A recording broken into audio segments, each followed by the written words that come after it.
later president, wrote an essay called The Power of the Powerless. And in it, he asked a simple question: how did the communist system sustain itself? And his answer began with the greengrocer. Every morning, this shopkeeper places a sign in his window: "Workers of the world unite." He doesn't believe it. No one does. But he places a sign anyway to avoid trouble, to signal compliance, to get along. And because every shopkeeper on every street does the same, the system persists. Not through violence alone, but through the participation of ordinary people in rituals they privately know to be false. Havel called this living within a lie. The system's power comes not from its truth, but from everyone's willingness to perform as if it were true. And its fragility comes from the same source. When even one person stops performing, when the greengrocer removes his sign, the illusion begins to crack.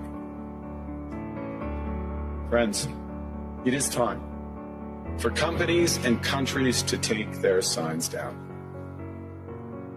For decades,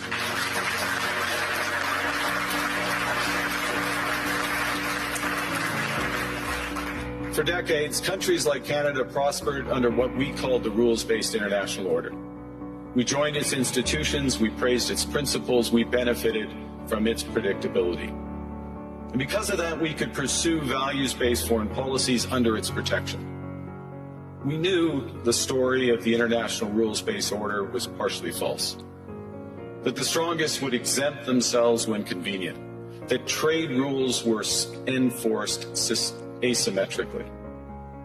And we knew that international law applied with varying rigor depending on the identity of the accused or the victim.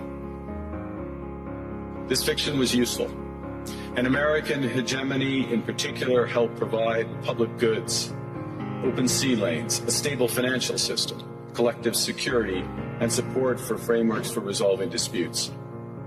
So we placed the sign in the window.